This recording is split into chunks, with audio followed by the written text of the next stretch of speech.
So in this segment, I'm going to talk a little bit about retail chaos. In the previous two segments, I'm just giving some of my background. I'm going through all the details. I'm not being too critical or judgmental on what I have to say here. I don't really have any bullet points or structure. I'm just practicing, and I'm making sure I like my lighting, the way the angle of the microphone comes in, my outfit, the background. I'm just practicing. And I think I'm giving some good content here for the tiny handful of people that might have any interest in this. I hope that you find it useful to your entrepreneurship and to your retail endeavors. So it was back in 2010 that we started Juice Press on East First Street, and we opened that tiny 300 square foot store. And almost from the first couple of days we were open, we were doing about $1,800 in sales a day, which was very promising for a tiny juice bar. If you looked at my fixed expenses there, we'll start off with rent, for example. When we started that store, the rent was about $3,200 a month for New York, which was very cheap. And our biggest expense, obviously, was labor. And we had some cash in the bank from what I had started the business with. And so at $1,800 a day, I could just say that we definitely weren't making any money, but we saw promise that this business was going to stand on its own 2 feet. And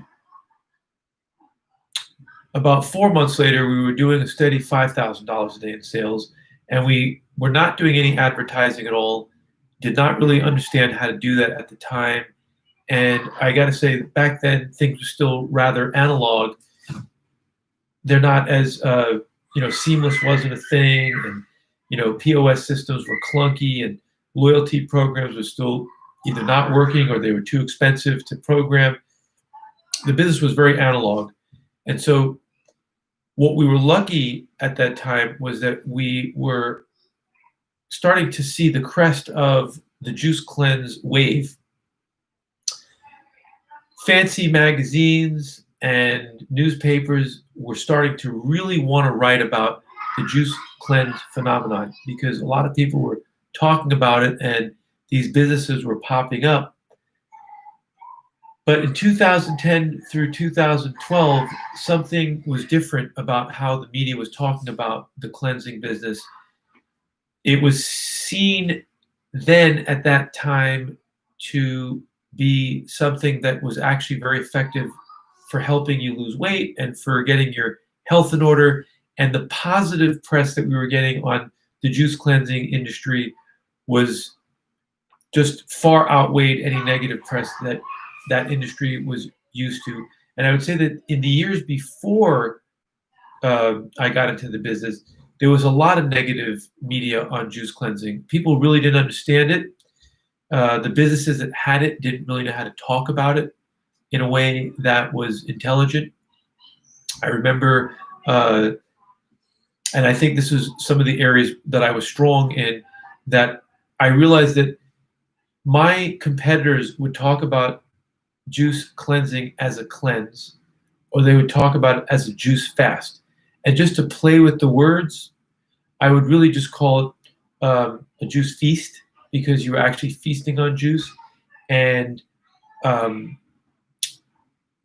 when people were saying juice cleanse, we were saying fast, because I thought the term fast was more interesting back then, even though it probably sounds like a more punishing word to the average consumer. The word fast would be a little bit intimidating. Excuse me. But I felt that it was disruptive to use terms that sounded more like the healing industry versus the fast food industry. And so whatever were doing was working, because we were the newcomers. At the time, Juice Generation had a good foothold in New York, and Liquiteria, as I said, even though they were only at one unit, they still had a $3 to $4 million a year business with one store. Organic Avenue was expanding, and they had a very well-received brand in New York, which was probably the opposite type of brand than Juice Press. Their brand was very stark and minimalist and clean, and Juice Press was very noisy, graffiti, organized, professional, but definitely irreverent and definitely a little bit more gritty. And so what I think that Organic Avenue was doing was they were pushing the love hippie vibe into the juice movement, which I think they were playing off the stereotypes that already exist in the juice industry.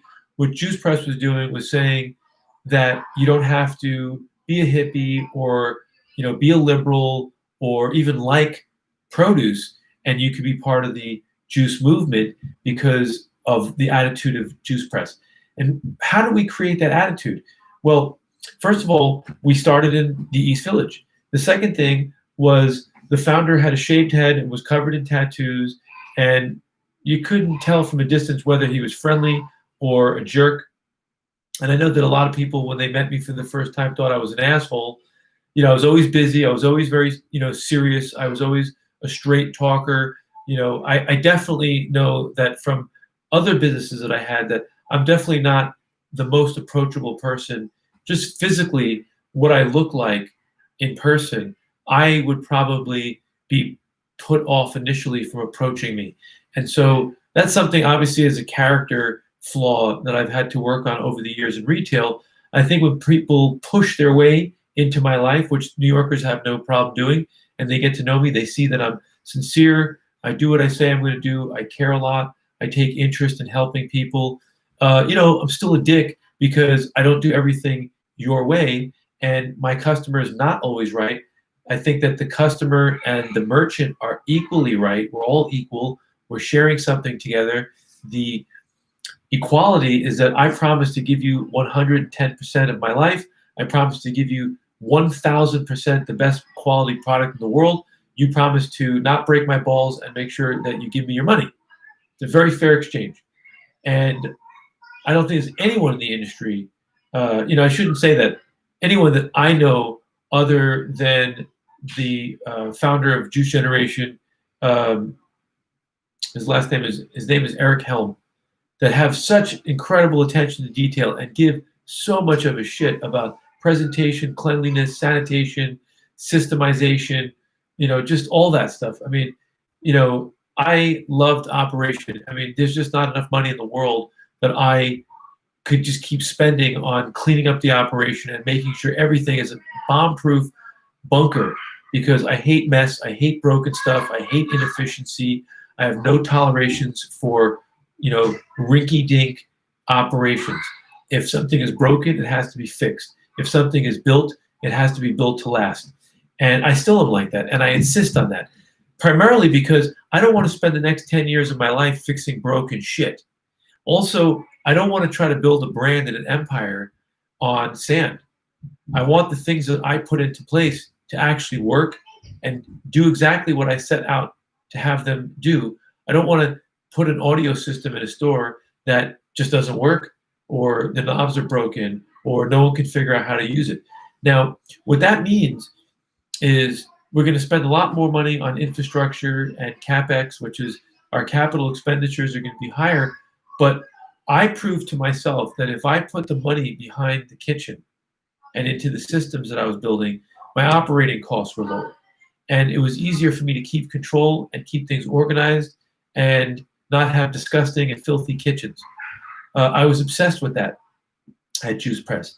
And I really got a chance to test my skill sets when we were at work trying to put systems into a 25,000 foot juice commissary, which had at one point 250 employees. And, I'd say probably anywhere from $1.5 million to $2.5 million worth of machinery. That business was not going to survive without a Captain Ahab like me to put things into place. I take a lot of credit for that, that passion, that effort. And I would say that in the new businesses that I'm working on, I still insist on that. And it's one of the reasons why it'd be very difficult for me to be a consultant for someone in their restaurant, is because if I come in and I charge a fee of X dollars a month, the first thing I would tell you is you better have some cash in the bank, because we're going to spend money. We're going to fix broken sinks. We're going to put up splash guards. We're going to throw out dirty cutting boards. We're going to create a system to making sure that all your knives are sharpened, that your refrigerators have the right shelves, that you actually have the right equipment. These things are a must. I don't operate under shitty circumstances. It's just not my thing.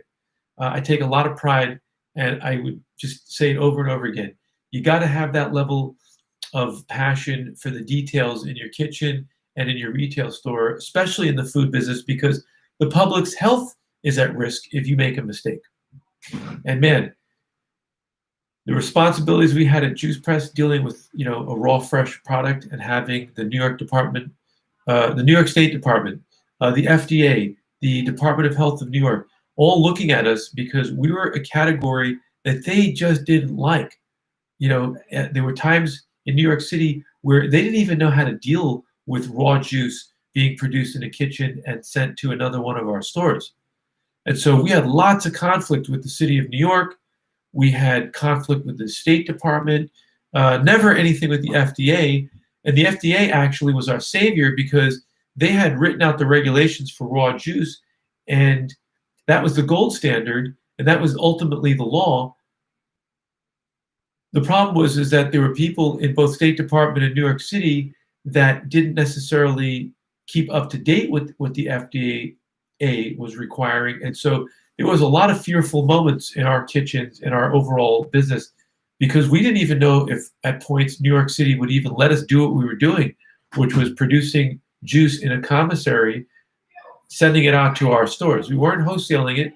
We were just making it in our kitchen and bringing it with refrigerated trucks to our stores in the evening and the nighttime. And so I said that this video would talk a little bit about the chaos of retail, and I want to just kind of merge into that.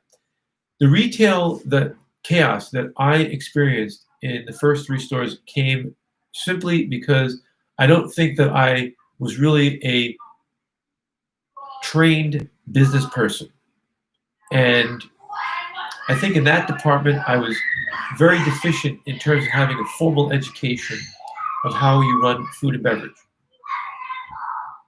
Had I sat down with the appropriate consultants, I believe that they would have taken me further off course.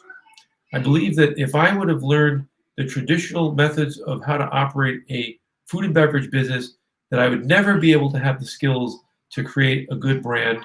And I believe that what I did was I sat down and I figured out the structures, the patterns myself, and I wrote them into my own systems. So there's obvious best financial practices that everyone should adhere to from your first store.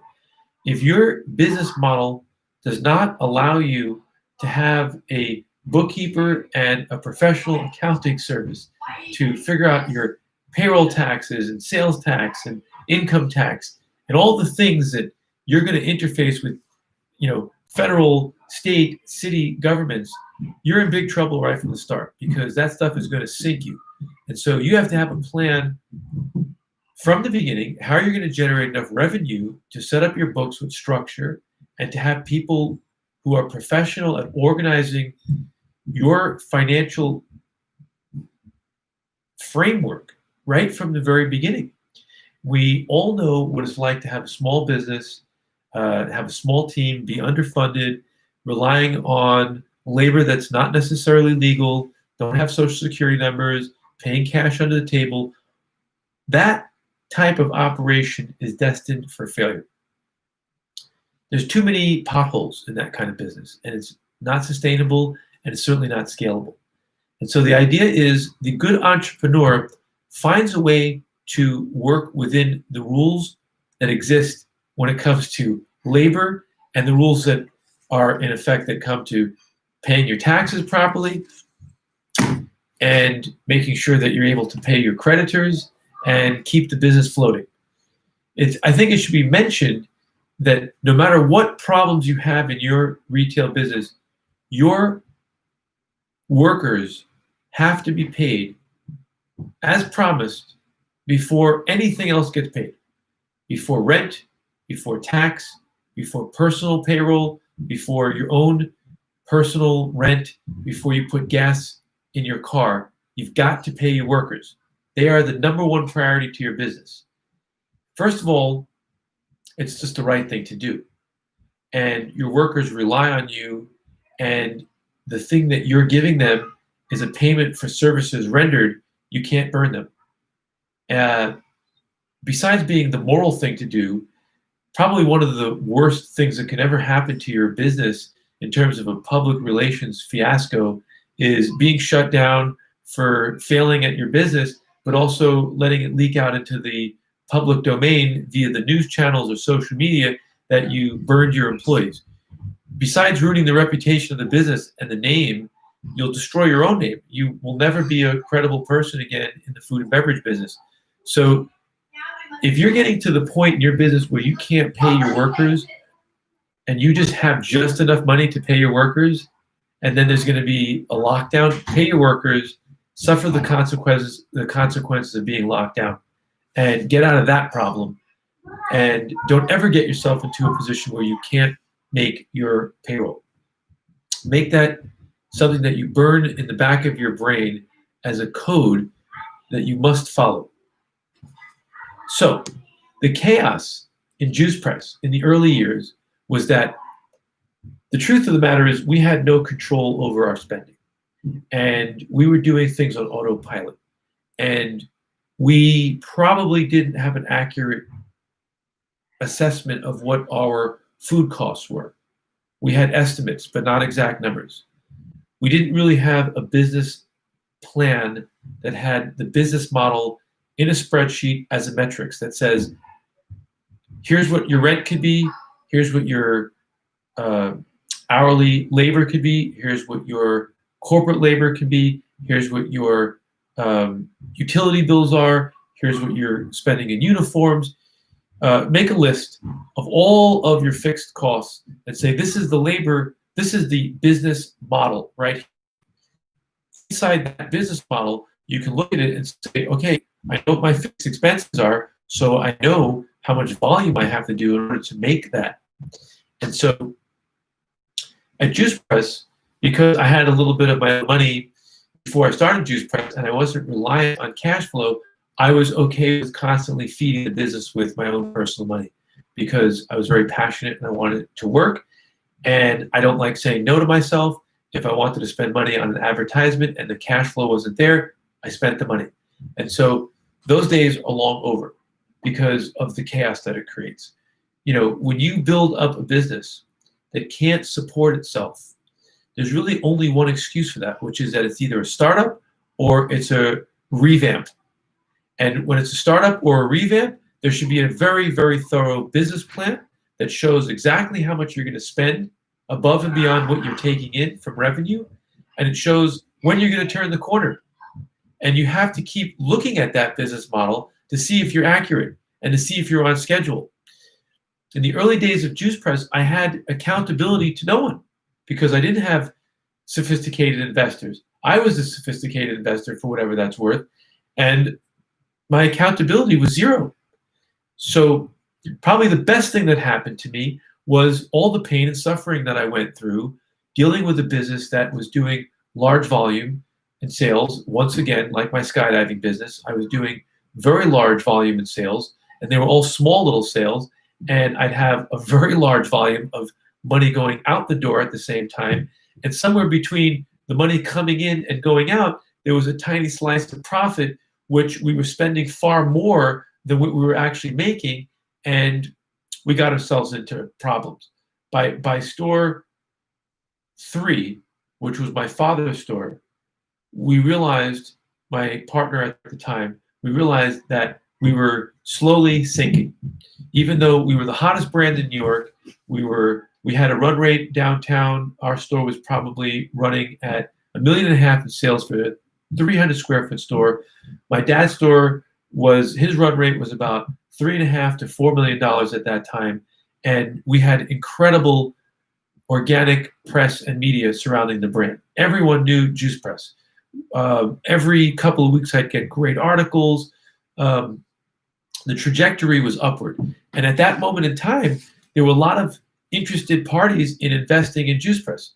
By a lot, I mean there was probably 4 serious groups of people that came to me and said, we want to do something with you. The 5th group, which was serious but dangerous, was this is true. I think I can say this because not a lot of people will hear this. Well, actually, if I say this out loud and I use names, that could be the cause of my death in the future. So I'll leave out the names. A customer came to me and said, my boss would love to invest in your business. Do you have time to talk? And being a Syrian Jewish merchant, always looking out for the upside of a business, I said, absolutely. So I set up a meeting with this guy's boss, and I'm not going to mention his name. He came to meet me, and we were going to sit in my apartment, which was down the block from the store. And he was a nice gentleman. He was casually dressed, and he said, listen, I'd like to park some money with you, and I won't interfere with your business. Can you give me some ideas of your expansion plans? And I think we can make this work. He wanted to put $2.5 million. The catch was it was suitcases of cash. And when I researched who this guy was, what I learned was that he had served 18 years in prison, never told the government where all the money was hidden. And when he got out, he couldn't spend it. And so he was looking for ways to launder it. And I remember just very clearly, I wasn't even remotely tempted to do anything with this guy. First of all, I thought to myself, there's no way there could be a happy ending. Even if I did it and I took the suitcases of $2 million or whatever, at some point I would end up in a ditch on the FDR, which is the highway in New York City. I would end up dead in a ditch. Or at best, I would end up with incredible, unsolvable legal problems. So I very politely said to this person, nice person, no thank you, can't do it. There were serious investors looking at Juice Press at that time to bring into their portfolio. And the truth is, I didn't know how to talk to those people back then. I was very arrogant, and I was very disinterested because I had an allergic reaction to certain types of investors who seemed to want to interfere with the positive progress that we were making at Juice Press. So the people that I was talking to were not necessarily the right fit. And then, miraculously, the right partner came along. And so in the next segment, I'm going to talk about how I cultivated a relationship with the person who eventually led me to the path of taking on some very serious investors and raising money for Juice Press and helping to build out the business even greater than it was. So I appreciate anybody listening to this, and I really appreciate the practice.